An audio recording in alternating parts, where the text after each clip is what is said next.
कौन थे भारत के, ब्रिटेन के प्रधानमंत्री कौन है? भारतीय हैं, ठीक है। तो उनकी सास जो थी, आराम से उनकी सास जो थी हवाई यात्रा करने के लिए वो हवाई अड्डे पे जाती हैं, जाना पड़ता है ना वहाँ पर जी।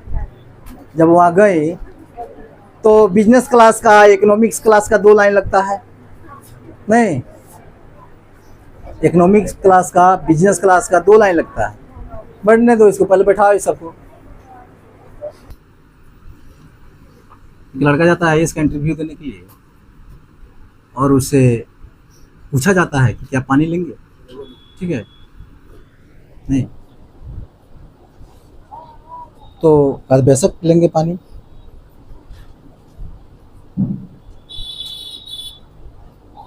तो पानी आता है और पूछा जाता है कि आप, एक गिलास रखा हुआ है, चांदी गिलास है, डिस्पोजल रखा हुआ है, स्टील गिलास है, इसमें आप किसमें पानी पीना चाहेंगे? नहीं, आप इसमें किससे पानी पीना चाहेंगे? आईएएस का इंटरव्यू बहुत सटीक टिपिकल होता है, बहुत हार्ड होता है। तो लड़की ने जवाब दिया कि मैं डिस्पोजल से भी पी सकता हूँ। डिस्पोजल अवेलेबल नहीं होने के कारण, अगर नहीं होता है अवेलेबल, तो मैं स्टील से भी पी सकता हूँ, गिलास से पी सकता हूँ। अगर ये भी अवेलेबल नहीं होता है तो इस तो बाद की बात है, चांदी सोना की बात। तो ऐसा क्यों? आप डिस्पोजल से पानी पीना क्यों चाहेंगे? स्टील गिलास से पानी क्यों नहीं पीना चाहेंगे? चांदी गिलास रखा हो उससे पानी पीना क्यों नहीं चाहेंगे? तो लड़के ने कहा कि मुझे प्यास मिटाना है, प्यास में किसी भी बर्तन के पानी से पिया जा सकता है और प्यास को मिटाया जा सकता है समझ में?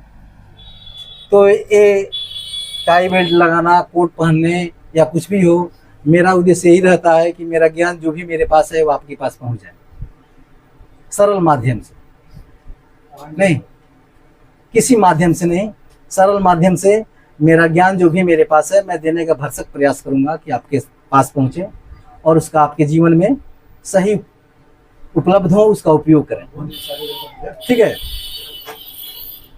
तो पढ़ना, लगातार पढ़ना है। हम लोग कहाँ थे पढ़े थे इसके टॉपिक में? पिछले अध्याय में क्या पढ़े थे? साइमन कमीशन के बारे में पढ़े थे। तो जब तक लगातार पिछले वाले घटना को जब तक दिमाग में नहीं रखेंगे तब तक आगे वाला घटना को कनेक्ट नहीं हो पाएगा, नहीं जुड़ पाएगा और नहीं याद हो पाएगा। याद करते रह जाएंगे, साइमन कमीशन ये हुआ था, ये घटना ये हुआ था, वो घटना ये हुआ था, तो रटते रटते हमारी जिंदगी समाप्त हो जाएगी, लेकिन उस घटना को अपने दिमाग में नहीं उतार सकते। तो साइमन कमीशन की घटना जो होती है उसका गठन कब होता है? साइमन कमीशन का गठन कब होता है?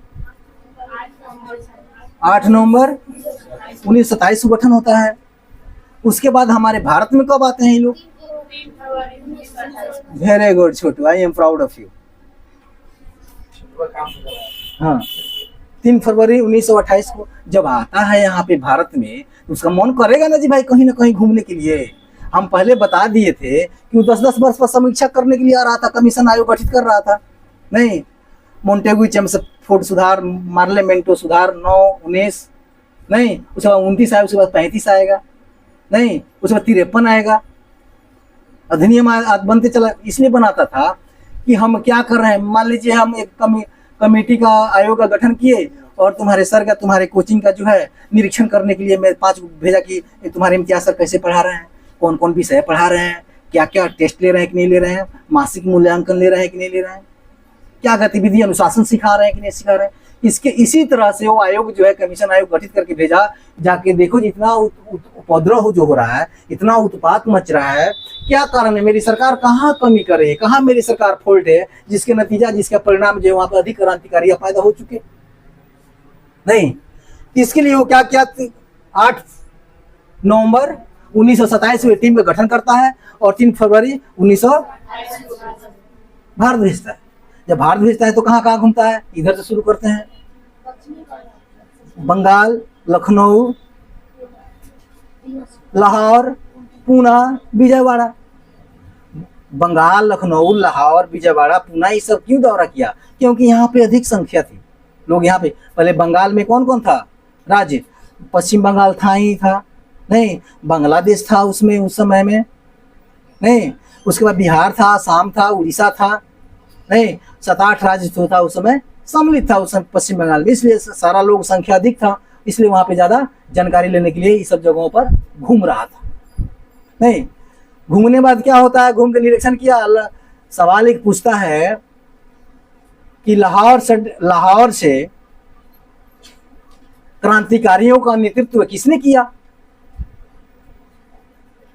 उस परीक्षा में पूछता है, मैट्रिक में परीक्षा पूछता है, कंपटीशन में इंटरव्यू में पूछता है कि लाहौर से क्रांतिकारियों 1929 में 1928 में क्रांतिकारियों का नेतृत्व किसने किया। सोचो जो, सोचो, दिमाग पर लोड डालो तब ना सोचेगा जी। नहीं, केवल सुनना, केवल पढ़ना नहीं से नहीं होता है, कुछ अपना आत्मज्ञान का भी विस्तार करो, अपने आत्मज्ञान से भी सोचो कि सर क्या कर रहे हैं, किताब में क्या कर रहे हैं, क्यों लिख दिया गया ऐसा, सर ऐसा क्यों बोले, उसके बारे में तुम सोचो। सोचेगा तो तुम्हारा जो अग्रेसिव माइंड होगा, समझ रहे हो ना। तो वहां लाहौर से नेतृत्व कर रहे थे कौन, लाला लाजपत राय था, मैंने पिटा गए वहां पे, नहीं कर रहे थे, लाला लाजपत राय नेतृत्व वहां से कर रहे थे, हमारा पे लाठीचार्ज करवा दिया, कौन करवाया था। सवाल पूछ दे कि लाहौर षड्यंत्र में वास्तविक लाठी चार्ज कराने वाला उत्तराधिकारी कौन था, तो आपका जवाब क्या रहेगा, तो पिटाया था, आदेश देने वाला नहीं, लाठी चार्ज कोई ना कोई आदेश दिया होगा ना, नहीं कौन दिया था आदेश, बताए थे ना कौन दिया था आदेश। वास्तविक आदेश जो दिया था लाठीचार्ज का जॉन स्कॉट ने दिया था, लेकिन भगत सिंह, चंद्रशेखर आजाद और सुखदेव थापर ने क्या बुझ लिया कि ये जॉन पी सैंडर्स ने आदेश दिया लाठीचार्ज कराने। नहीं, अब तर्क जोड़ना होता है। लाला लाजपत राय की मृत्यु कब होती है, मिस कर गया छोटू, 17 नवंबर 1900, बोलो 1928, 17 नवंबर 1928। और उधर सैंडर्स की हत्या कब होती है,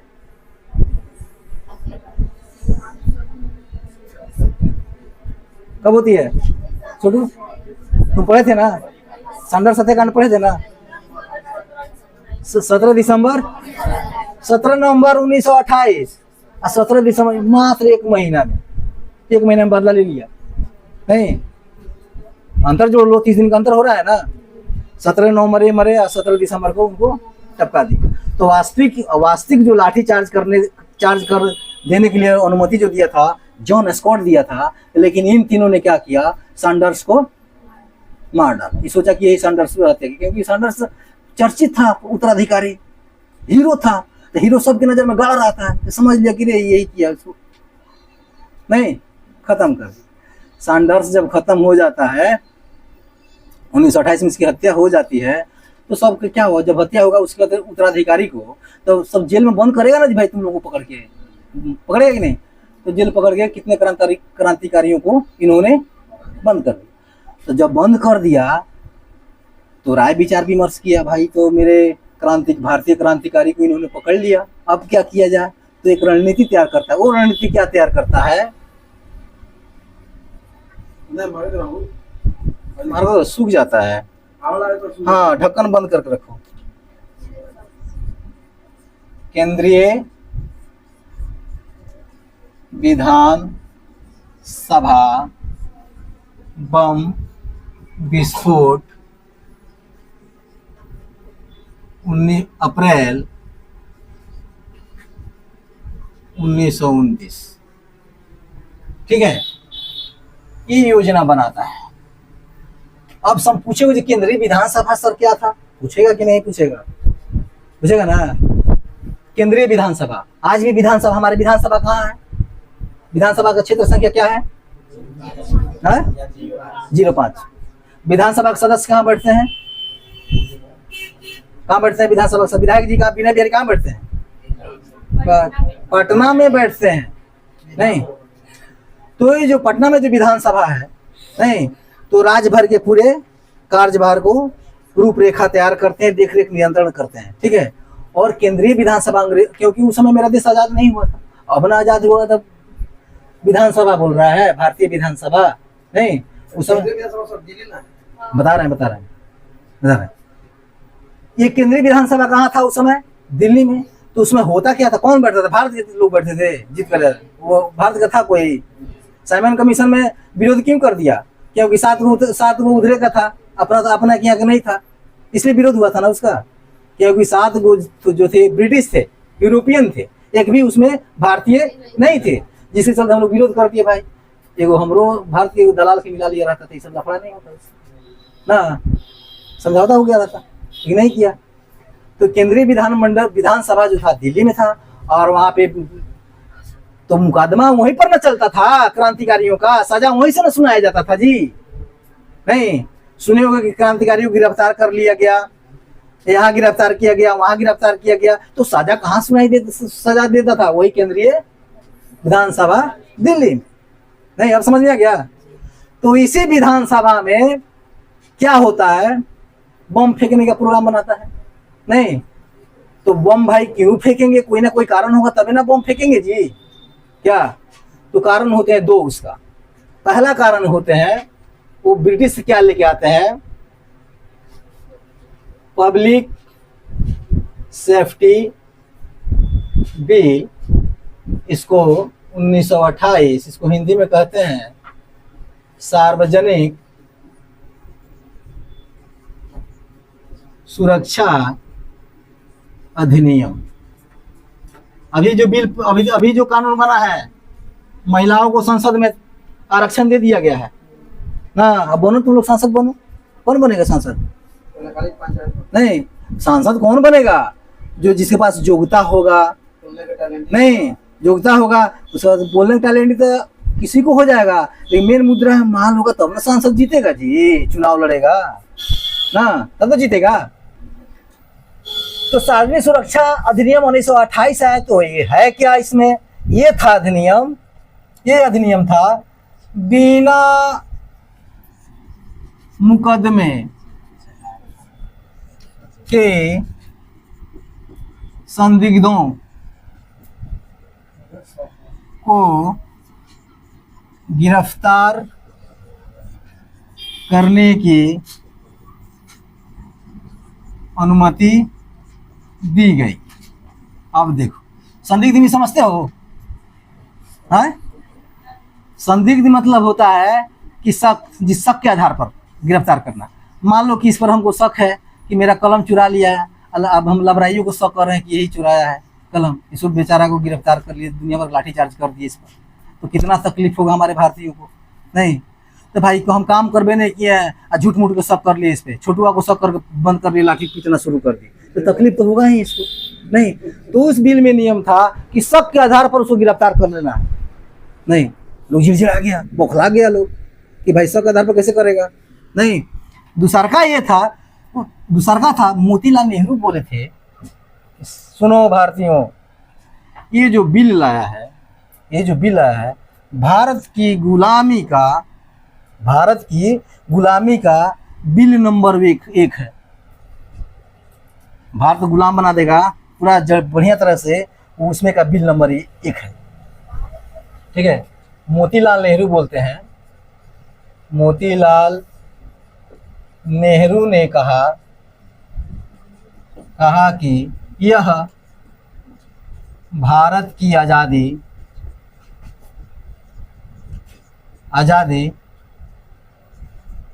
का यह प्रथम बिल है। ठीक है, प्रथम बिल है, ऐसा बिल है। अब देखो, अब शक के आधार पर पकड़ रहे हैं, कुछ ना करो चाहे ना करो पकड़, इसका मतलब कि हम गुलाम होते जा रहे हैं, बहुत हाई चरम सीमा पर जा रहा है, बहुत दुष्यंत प्रभाव पड़ रहा है हमारे देश के लोगों पर। नहीं शक के आधार पर पकड़ना ये तो आज़ादी नाजायज है ना जी। दूसरा का कारण क्या था? ट्रेड डिस्प्यूट बिल 1929, ये इसका हिंदी क्या होता है? व्यापारिक विवाद अधिनियम 1929।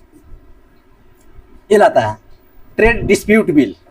ये क्या होता है, इसमें क्या होता है, इसमें जो है मजदूरों को मौलिक अधिकार पर प्रतिबंध लगाना। क्या लगाना? रोक लगाना। मजदूर के मौलिक अधिकार पर प्रतिबंध लगाना। तो मजदूर का मौलिक अधिकार पर क्या प्रतिबंध लगा सकता है जी? मजदूर का मौलिक अधिकार क्या हो सकता है? मौलिक अधिकार कितने होते हैं जी? 6 याद है ना? है मौलिक अधिकार कहाँ से लिया गया है? संयुक्त राज्य अमेरिका से। कहाँ से लिया गया है? तो मौलिक अधिकार में क्या था उसमें बताए थे ना। मौलिक अधिकार में क्या था? 6 गो है, उसके अंदर तुमको मौलिक अधिकार एक दिन चैप्टर पढ़ाएंगे, बहुत विस्तार है उसका। उसमें है क्या मौलिक अधिकार में? संविधान कहता है कि कोई भी व्यक्ति का 100% विचार और झूठ बोल नहीं सकता। पता ना कि 100% झूठा बोल रहा है, नहीं, 1% उसके कहीं ना कहीं सच्चाई है। नहीं, मान लो कि कलम इसका जो है ये चुरा लिया, नहीं, और चुरा लिया, नहीं चुराया, नहीं, ये आरोप लगा रहा है इस पे, चुराया चूंकि ये है, आरोप लगाया इस पे, नहीं। तो संविधान कहता है कि 100% ये झूठ नहीं बोल सकता, 1% कहीं ना कहीं सच्चाई है इसकी बातों में। कैसे सच्चाई है? कैसे सच्चाई हो सकती है कि मान लीजिए जब ये चुराता होगा इसका कलम, इस जो कहीं ना कहीं से देखा होगा, नहीं, झूठ नहीं बोल रहा है कि हम पंचायती में कहे जाए भाई हम कह देंगे डायरेक्ट कि हम नहीं जानते हैं, नहीं। तो इसका एक परसेंट विचार उसका जो है कहा हुआ सत्य होता है, 99% 100% झूठा नहीं हो सकता है। और ये भी कहा गया है किसी भी व्यक्ति का जो विचार जो है 100% गलत नहीं होता है, 1% कहीं ना कहीं उसमें उसके विचार में सत्यता होती है, सत्य होता है, नहीं। वो कौन फोन करता है जी? हाँ बोलो बालक, कहाँ खाता नहीं होटल में बैठ के? हाँ हाँ कान को तरह ठीक बा, काट दिया।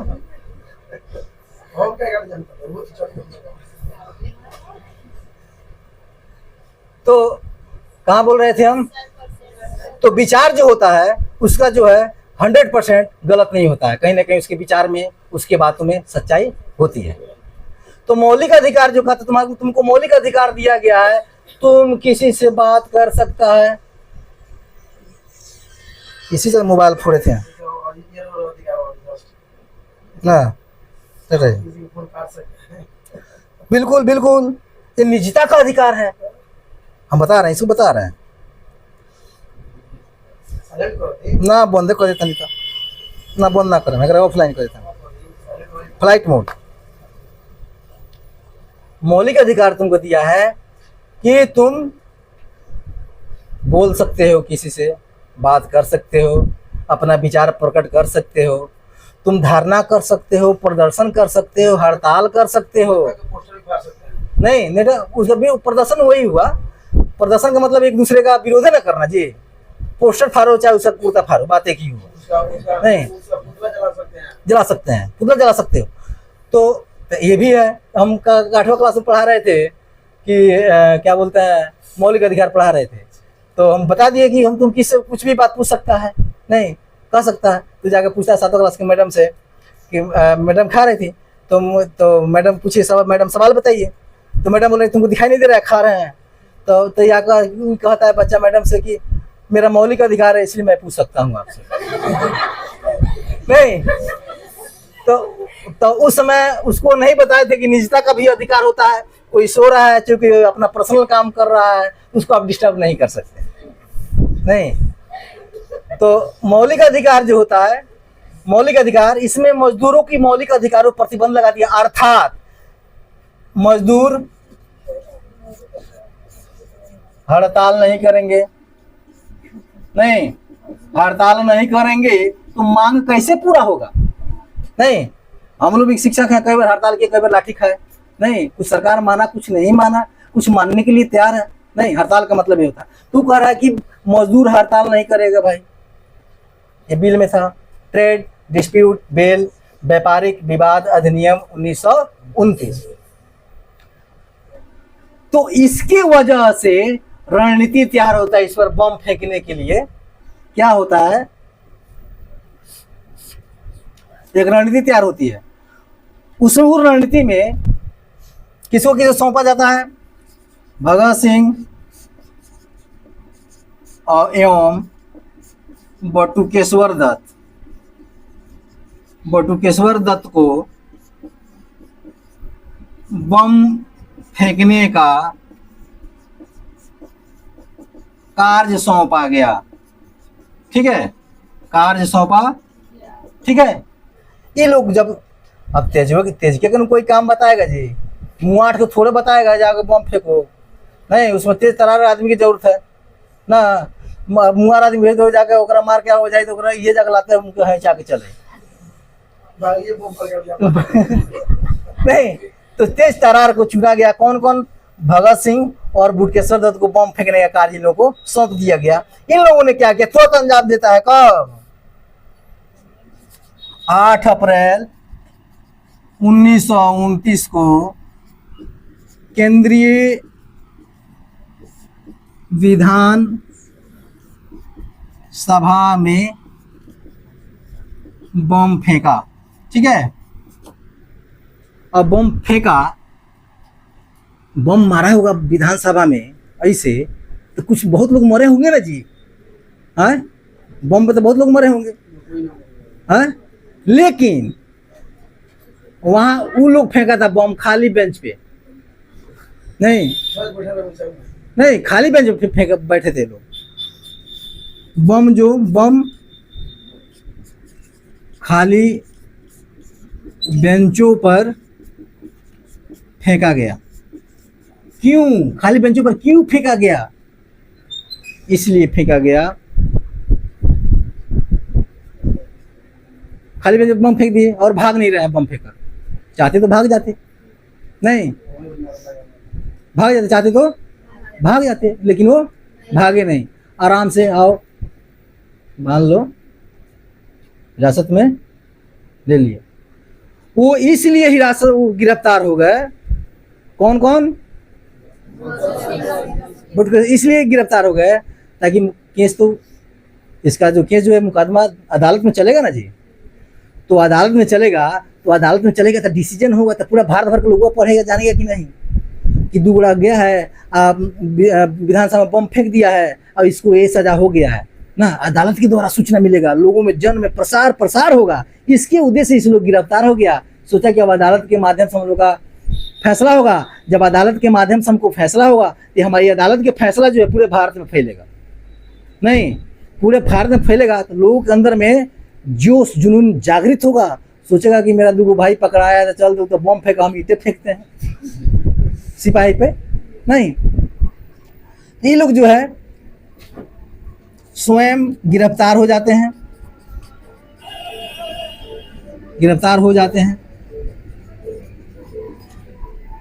तथा अदालत के माध्यम से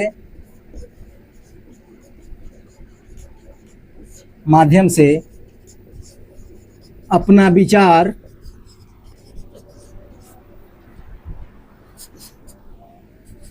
प्रचार करने का साधन बनाया।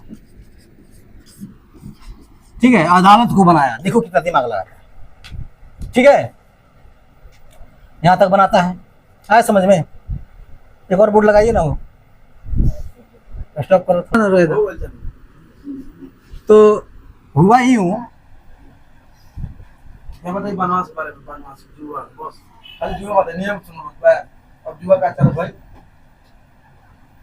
पांडव और कौरव में जुआ होता है।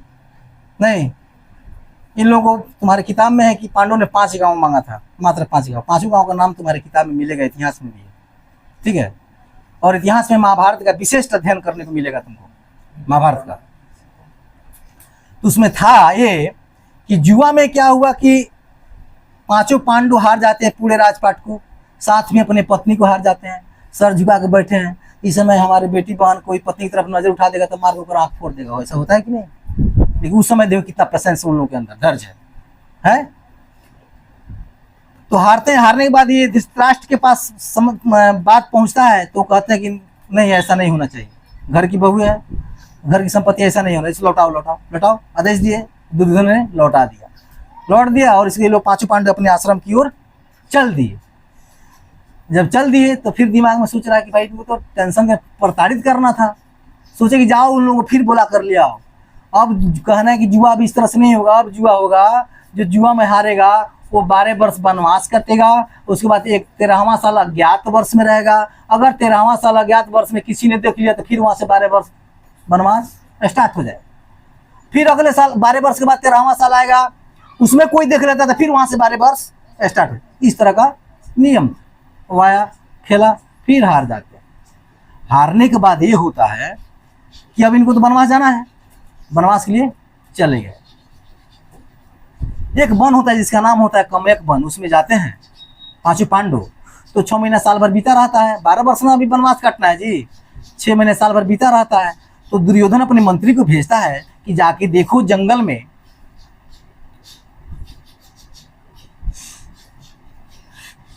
जाकर देखो जंगल में कि जिंदा है कि मर गया। ठीक है, वो जिंदा है कि उन लोग मर गया, क्योंकि जंगल में क्या मिल रहा है खाने के लिए? लोग राजा महाराज थे, घर में घी मलाई सब खा रहे थे, और वहां पे क्या था? वहां कुछ मिलने वाला थोड़े था, नहीं था।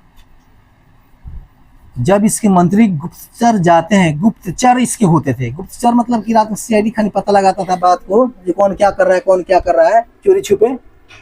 इसका मंत्री दो जाता है पता लगाने के लिए। वो देखता क्या है, पांचों पांडवों को देखता क्या है, भीम का वजन यहाँ पे 1 क्विंटल का था, वहां 5 क्विंटल का दिखाई दे रहा नहीं, और नकुल का यहाँ 70 किलो के थे तो वहाँ 3 क्विंटल के दिखाई दे रहा है। साहब पांचों भाई पहाड़ की तरह दिख रहा है। ये सब हालत खराब हो गया। आता है, कहता है कि महाराज वो सब ना जाने क्या खा रहा है कि सब पांचों पांडवों का शरीर पहाड़ की तरह बहुत विशालकाय दिख रहा। नहीं बात। दुर्योधन दिमाग लगा, कहता है दुर्वासा ऋषि को बुलाओ।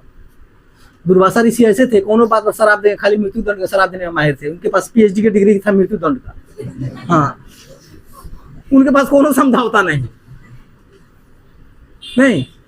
तो दुर्वासा ऋषि को बुलाते हैं, कहते हैं दुर्योधन ऋषि आप अधिक से अधिक संख्या में अपने शिष्यों को लेकर आधी रात को पांडव के आश्रम में आप वहां जंगल में पहुंचिए, और वहां पहुंचकर आप वहां भोजन मांगिए। भोजन आपकी उतना संख्या में जो शिष्य रहेंगे उतना भोजन मिलेगा नहीं। जब आपके शिष्यों को भोजन नहीं मिलेगा तो आप पांचों पांडवों को मृत्यु दंड का श्राप दे दीजिए, खत्म हो जाएगा। तो दुर्वासा ऋषि मानेंगे काहे नहीं।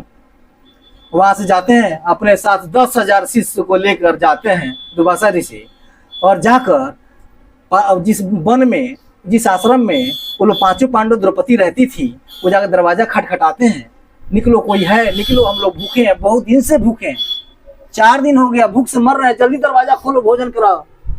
तो कौन निकलती है? द्रौपदी निकलती है। द्रौपदी क्या करती है? दंडवत प्रणाम करती है, समाचार पूछती है, ख्याल पूछती है, कहती है आधी रात को आपको आने का क्या कारण है, उद्देश्य क्या है? दुर्वासा ऋषि बोलते कि हमारे चेला जो है, हमारे शिष्य जो है 4 दिन हो गया खाए हुए और भूख से तड़प रहे हैं, तुम जल्दी इनको भोजन का बंदोबस्त करो। क्यों भेजा 12 बजे खाने के लिए? कारण ये था, द्रौपदी जिस बर्तन में भोजन बनाती थी, द्रौपदी जो जिस बर्तन में भोजन बनाती थी, वो वरदान स्वरूप मिला था, उसको हम छोड़ रहे हैं नहीं। उनको वरदान मिला था, बर्तन सूर्य से मिला था वो बर्तन। तो बर्तन में खूबी ये था कि बनता था एक बार, दिन भर पांचों पांडव खाते थे। जो ही द्रौपदी उसमें से निकाल कर खाती थी भोजन, बर्तन जो अपने आप चिकन हो जाता था। ठीक है, तो ये बात दुर्योधन मालूम था, इसलिए आधी रात को भेजा। सोचा कि द्रौपदी खाली होगी, बर्तन चिकन होगा, 10,000 शिष्य के लेकर जाएंगे, अब मांगेंगे भोजन और नहीं देगा, श्राप देंगे, मर जाएगा, खत्म। इस उद्देश्य से भेजा था नहीं। तो हुआ यूं, यहाँ पर द्रौपदी निकलती है आधी रात को, बोलती है, समस्या सुनती है, बोलती है हाँ फरमाइए। तो ये बोलते हैं, दुर्वासा ऋषि बोलते हैं कि हमारे 10,000 शिष्य हैं, 4 दिन हो गया भूखे से तड़प रहे हैं, तुम जल्दी भोजन कराओ। रोने लगती है, बिलख बिलख कर रोती है, तड़पती है कि मेरे पास भोजन नहीं है, नहीं भोजन नहीं है मेरे पास। तब तक आते हैं, आवाज सुनकर आते हैं धर्मराज युधिष्ठिर कि क्या द्रौपदी रो रही है, गिलगिला रही है। गेट के बाहर देखते हैं, अरे दुर्वासा ऋषि, इनको साष्टांग दंडवत करते हैं, समस्या सुनाइए। सारे लोग 5 पांडु आ जाते हैं। तो हमको दुर्वासा ऋषि बोलते हैं धर्मराज से कि 10,000 शिष्य भूखे हैं, जल्दी भोजन कराइए। क्या ठीक है, चलिए तालाब में स्नान कीजिए।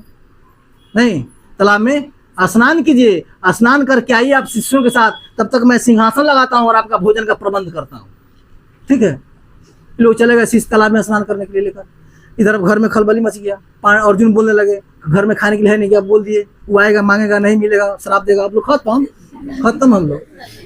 नकुल उसी तरह बेचैन, सहदेव उसी तरह बेचैन, भीम उसी तरह बेचैन, सब कोई बेचैन। तो अब हम लोग खत्म, आजे भर के टाइम में खाना है नहीं, आज्ञा दे दिए उनको आने के लिए, और नहीं मिलेगा, वो तो PhD किए हुए हैं।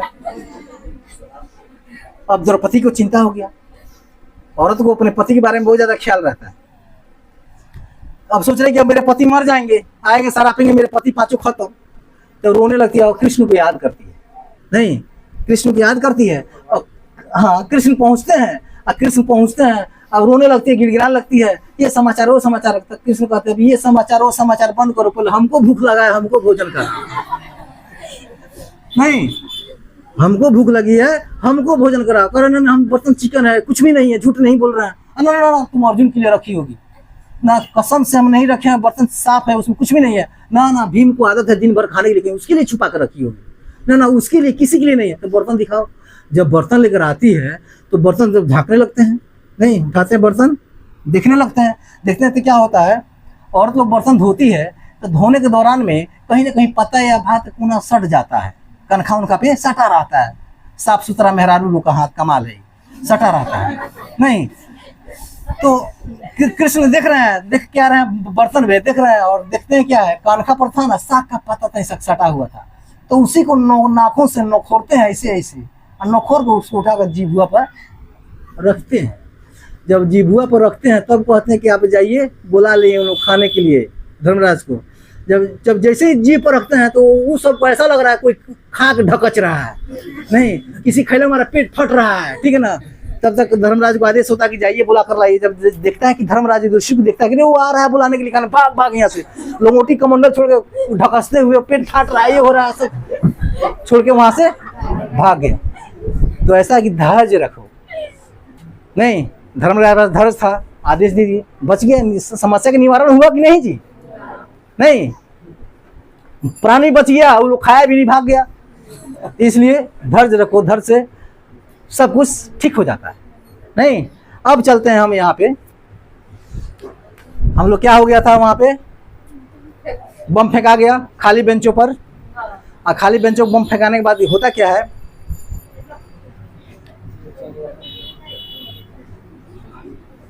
भगत सिंह, चंद्रशेखर आजाद,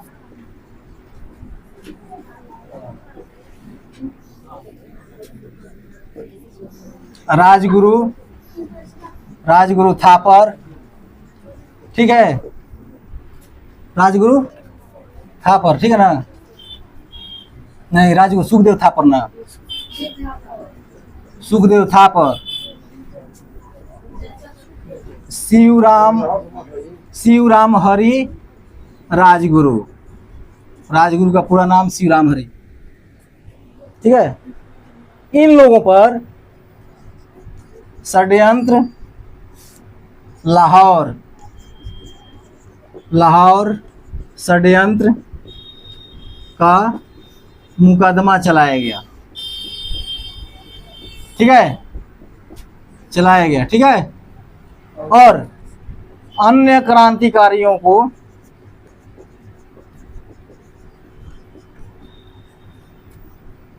कड़ी सजा सुनाई गई। उसी में हूँ मैं,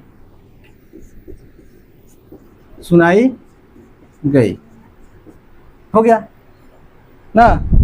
ये लोग मुकदमा चला था। लाहौर में कौन सा षड्यंत्र था, वही सैंडर्स की हत्या, 3 आदमी मिलकर जाकर कर दिया ना। ये लोग कर दिया, फरार हो जाता है और इसके बाद मुकदमा चलता है और जो क्रांतिकारी पकड़ जाते हैं उनको कड़ी सजा सुना जाता है। अब होता क्या है, करता क्या है, दिसंबर 1929 को दिल्ली के निकट इरविन जा रहा था ट्रेन में, इरविन के ट्रेन को जलाने का प्रयास किया गया।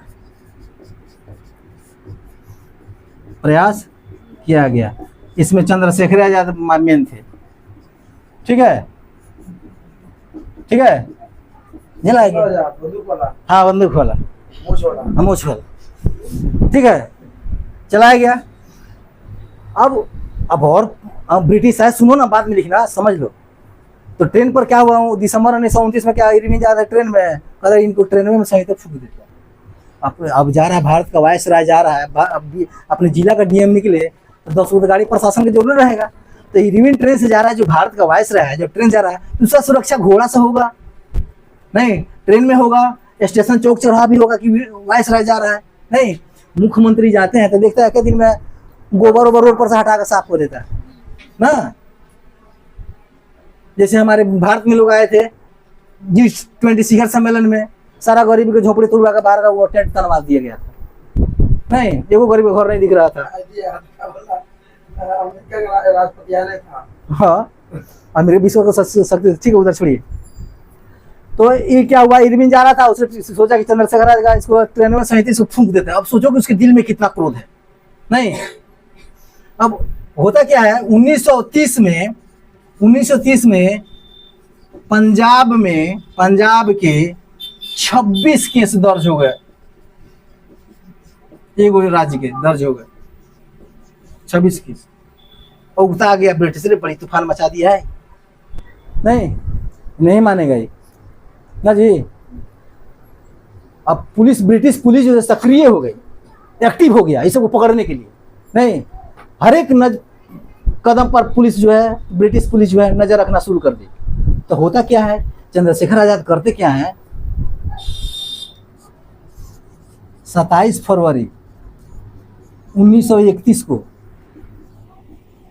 अल्फ्रेड पार्क, कहाँ है, इलाहाबाद में दोस्तों के साथ रणनीति बनाने के लिए बुलाए थे, चोरी छुपे नहीं। 27 फरवरी 1931 को कौन, चंद्रशेखर आजाद। अब दोस्त को बुला रहे, क्या हुआ बाबू, अब तो खोज रहा है, ट्रेन को तो हम जलाए, बच गया, अब तो पुलिस सक्रिय हो गया। तो अल्फ्रेड पार्क इलाहाबाद में है, वहाँ पे उसमें चंद्रशेखर आजाद बुलाते हैं कि दोस्तों क्रांतिकारियों को बुलाते हैं, क्या हो यहाँ पर राय विचार किया जाएगा, अगला कदम क्या होगा, कैसे किया जाएगा। ठीक है, जब ये लोग दोस्त पहुँचते हैं वहाँ पर, तब तक क्या होता है, पुलिस को सूचना मिल जाती है नहीं, पुलिस को सूचना मिलती है। अब पुलिस क्या करता है, चारों तरफ से उसको घेर लेता है, भागने उसमें गोली दोनों से चल रहा है। पार्क छोटा, थोड़ा बहुत बड़ा का पार्क है वो, अल्फ्रेड पार्क, ठीक है। तो भाग दौड़ हो रहा है, भाग रहे हैं चंद्रशेखर आजाद, गोली चल रही है, अपनों गोली चला रहे हैं। अब देख रहे हैं कि अब हम पकड़ा जाएंगे, और हम देख रहे हैं पकड़ा जाएंगे, तो अपने आप गोली मार लिए। ठीक है, अपने आप गोली मार, क्यों अपने आप गोली मार लिए जानते हो, क्योंकि इतना कांड सो किए थे, इन पर पूरा जिड़जिड़ाइल था कि भेटा जाएगा, साफ सिलवट पर पीस देंगे उसको नहीं। ये जानते थे चंद्रशेखर आजाद कि हमको बहुत पकड़ा गया तो मुँह आएगा नहीं, बहुत दशा करेगा, इसलिए अच्छा कि मार लो गोली, बहुत सारा क्रांतिकारी है आगे देख लेगा,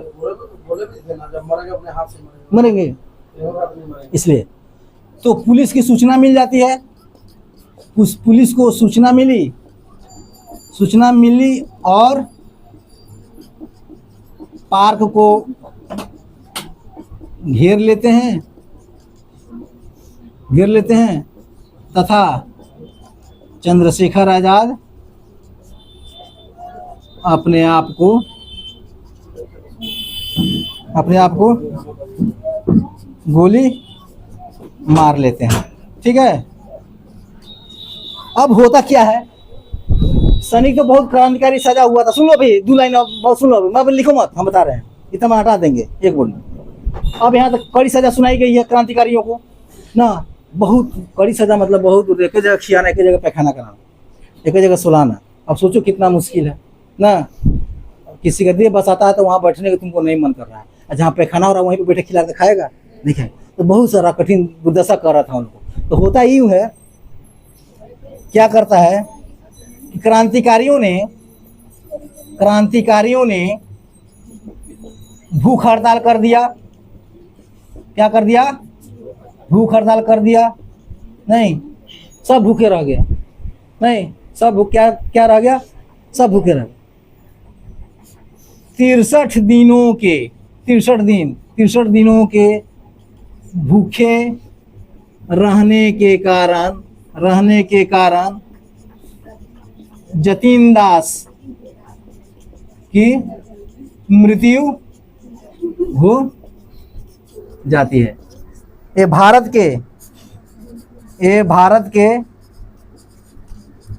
पहले शहीद बने, ठीक है, पहला शहीद यही हुए, नहीं, जतीन दास ना। उसके बाद होता क्या है? शहीद बन गए। उसके बाद क्या होता है? भगत सिंह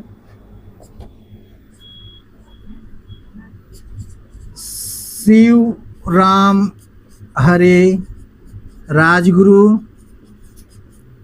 तथा सुखदेव थापर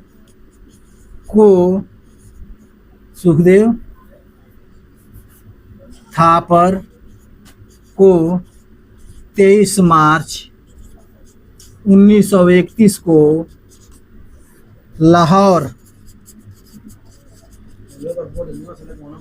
षड्यंत्र